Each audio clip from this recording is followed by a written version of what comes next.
As you probably remember, during our previous lesson, we created a framework for our multi-asset dashboard project with Python and Streamlit, and I promised to provide a list of the assets that we are going to check.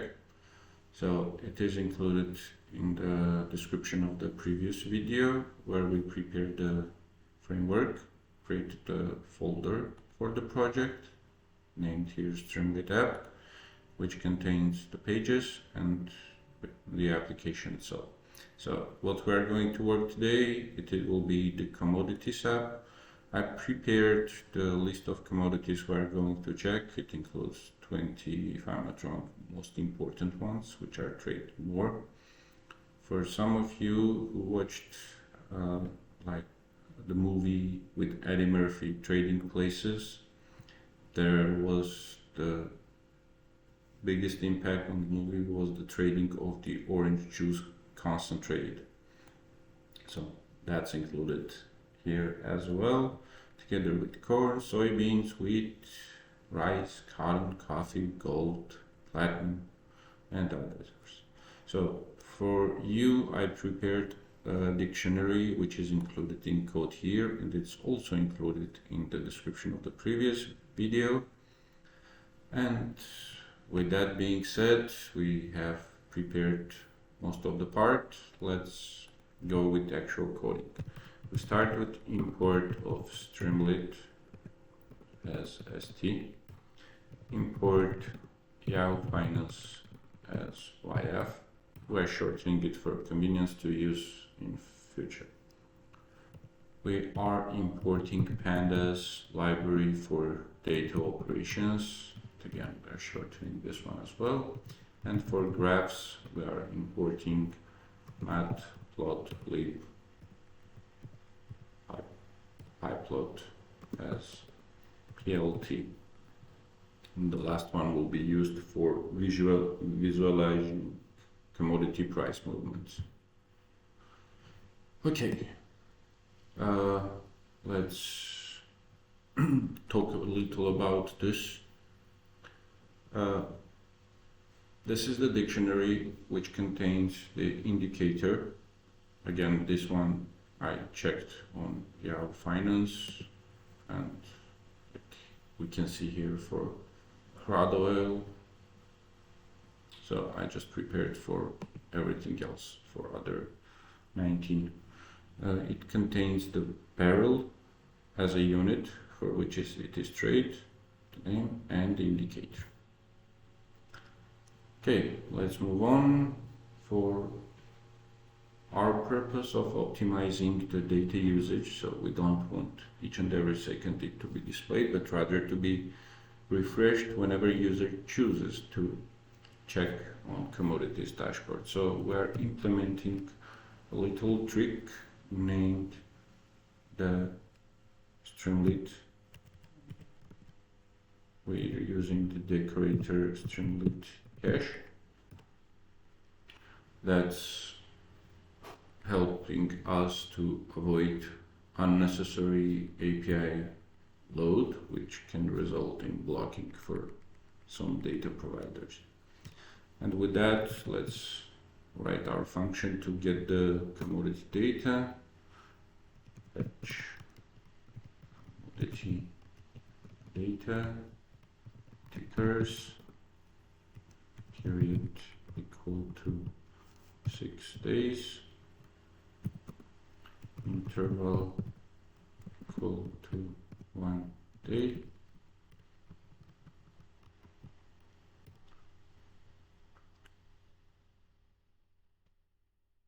Next, we are trying to catch exceptions. So our code will be written in a manner to, if there is any exception, we will catch it. If not, code will proceed as expected. And in case of exception, we don't have the code broken. Data is equal to yfinance, download tickers, period equal to period defined above, and interval equal to interval defined above. This is the data period and this is the data granularity. Next, we want to return the data object which we used, and except for exceptions, if those will happen, we want Streamlit to display an error message with fstring failed to get commodity data, and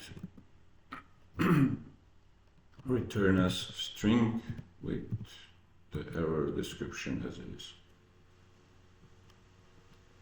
Okay, and for this case, we'll return our pandas data frame, which obviously, if there's any error, will be the empty data frame. Next, we are going to define our main application. If help, we will provide a title for it from the Streamlit.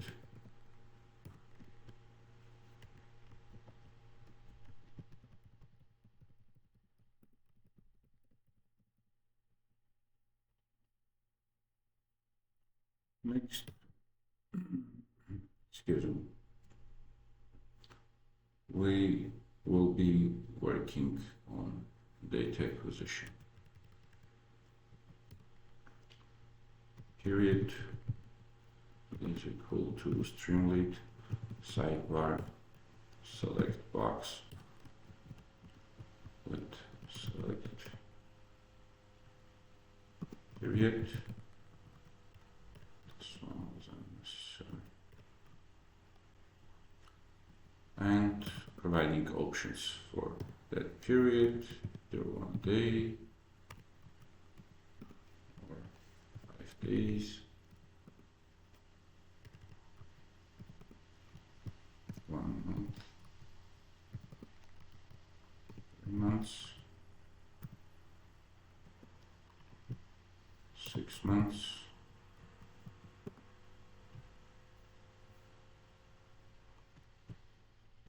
year, and it's equal to 3.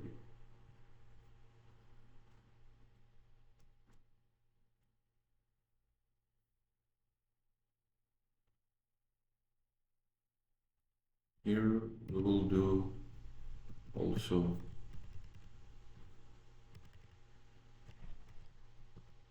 the interval for granularity, like Streamlit sidebar select box select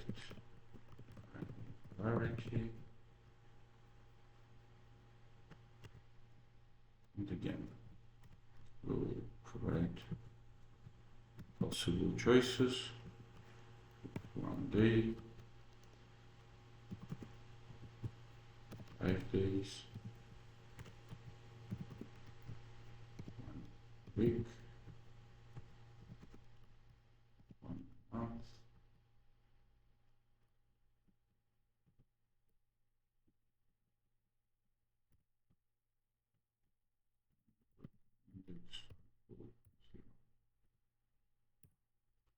next will be the variable of choices for the users to be done. Commodities equal to select Streamlit sidebar.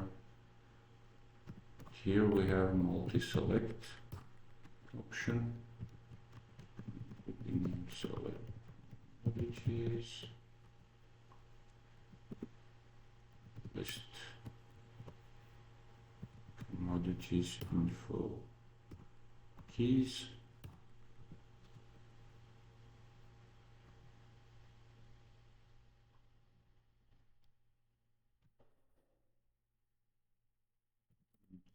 As default will be list of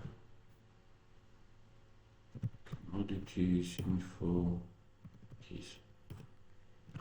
You remember at our previous lesson we did the same way. We provided a radio button to select from the list, and now we are providing the opportunity for multi-select. This is the Streamlit function for multi-select. Okay, with all this defined, let's move forward, and if selected commodities option is true, data will be equal to fetch commodity data of selected commodities period equal to period and interval equal to interval. So with this we're providing data for the commodities among selected commodities for the period defined by user here and granularity defined here. And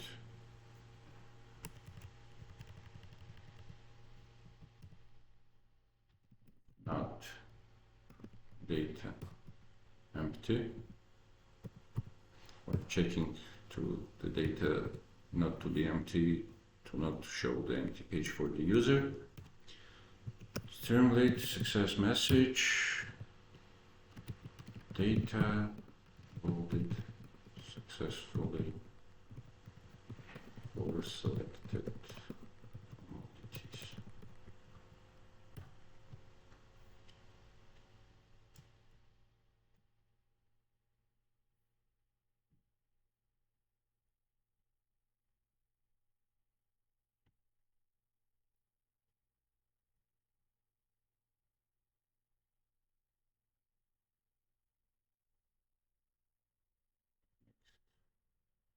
We're going to introduce new dataset, which will be dashboard data, and initially we will assign it to be empty list. Then we will go over the loop for selected commodities. Commodity, selected commodities, do the following. Commodity data will be data from the data frame which we get in our script with this. We will check the close parameter for commodity and we'll add a function named drop in A. We will talk about this later. If length of commodity data is more than or equal to 2, so we got at least one data. Last close, we want to get last trading day closure price for the selected commodity. Commodity data, ilog,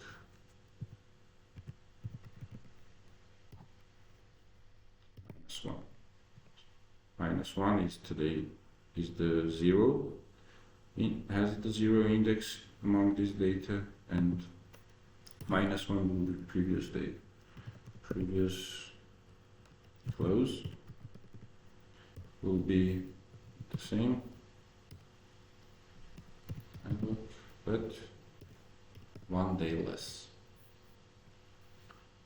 And why we are doing this? Because we want to check also the change. So what was the last closure price comparing with what it was before? Change will be equal to last close minus previous close multiplied by previous, divided by multiply previous close multiplied by 100. So we're trying to get a percentage of the change for the price. Now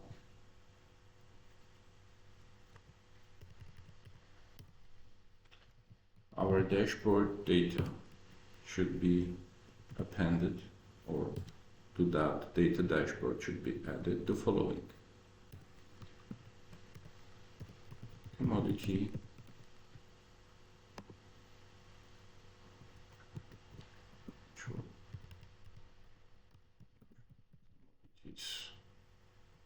info, commodity, and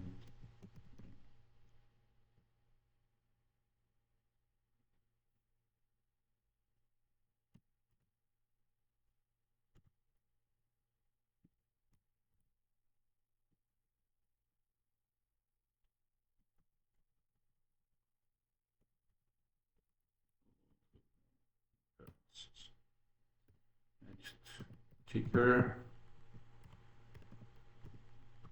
Our ticker will be the name of the commodity in yfinance.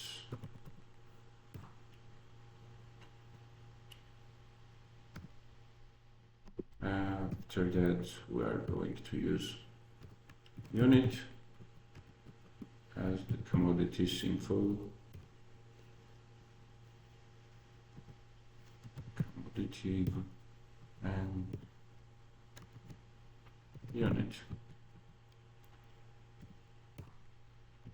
We're also going to show the last close, basically the price of the commodity for the last trading day closure, and it will be our last close.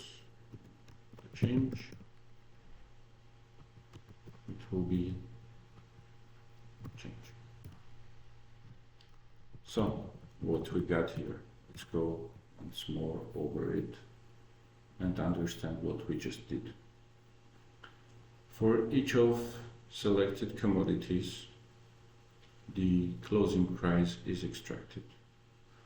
The last available price and the price for day before is extracted and used to calculate the change, so how much the price of the selected commodity is changed. The results stored in a list named dashboard data. Initially, dashboard data is empty, and then going through the loop, we decided to want to add it with each of these values for each of selected commodities. Later on, we will convert it to the data frame. Let's continue.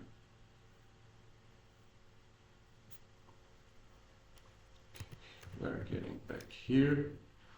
Dashboard, data frame is equal to PD data frame of our dashboard data.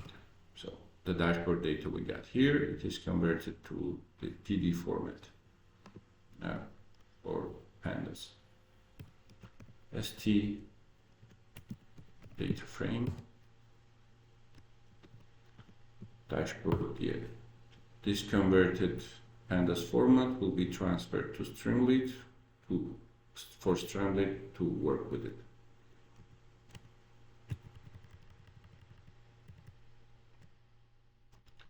And if we want to have graphs or plot, and we want that for commodity in selected commodities, if close in data plot price data will be data close price of the commodity,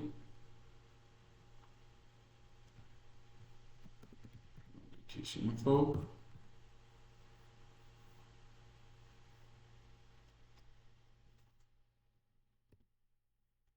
commodity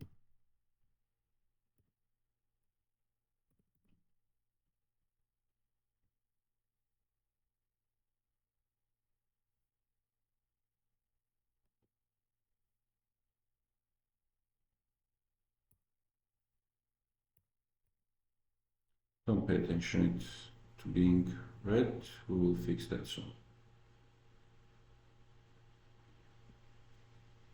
Now, with this data not empty, we got what to do. Now, let's work on what to do in case it's empty.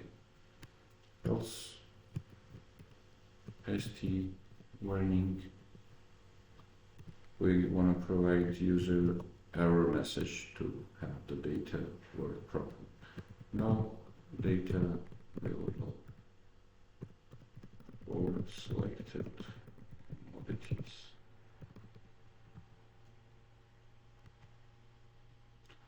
And if we are covering that, we should cover also this one.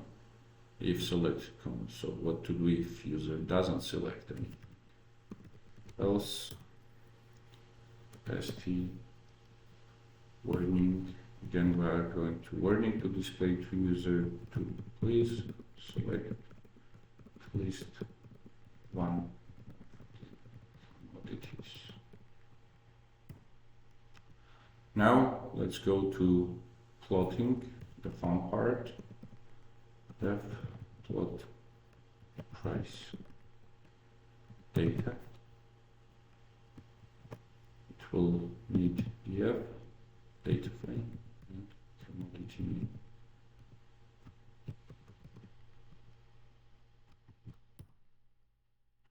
Plot figure. We're providing figure size parameters to have displayed graphical data, visual, nice format. And 5, this we are providing the size of the graph, which will be displayed with the plot library. Plot df index df marker equals to line style equals to, so we're providing the arguments for the data to be provided during the graph. Next will be plot title, which will be again string price for commodity.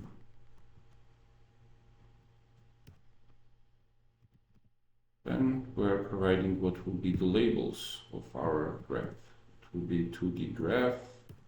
Text label will be date and plot. Y label will be price.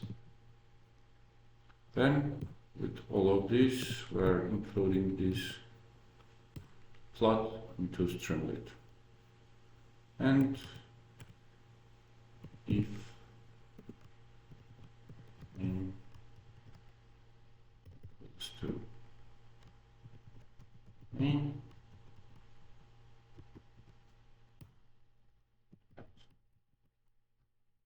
so again, let's go quickly over what we got. We started with importing the necessary libraries. We created a dictionary for the commodities we want to obtain data for. We wrote a function, fetch community data, which acquires the information for the selected tickers from this dictionary. For selected period, which we provide the default values for. And if needed, user can provide their own values. Next, we created our main application, which is the Streamlit application. It has titles, it has period for data, an interval, and selected commodities, which will be our 3 arguments for the data call here.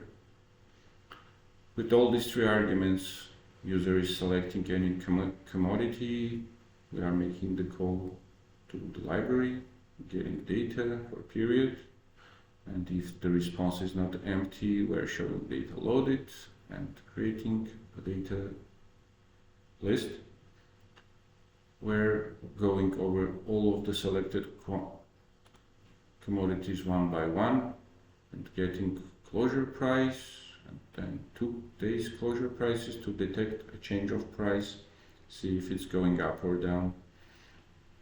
And we are appending our empty data set with all this information later converted to pandas data frame. And that panda data frame is used in our Streamlit display. Then for commodity in selected commodities, if there is a data, we are drawing a plot price data by calling the function which we defined here, and the function here contains all the plot size, index, title, labels for x-axis and y-axis, and then we're applying this to Streamlit library.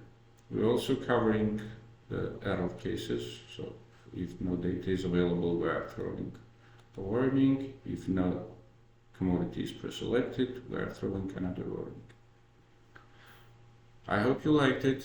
We are going to go over other 3 components: cryptos, ETFs, and stocks, and lastly, we will go over executing this and have all of it displayed in one page. Enjoy your time. Thanks for your attention. See you next minute.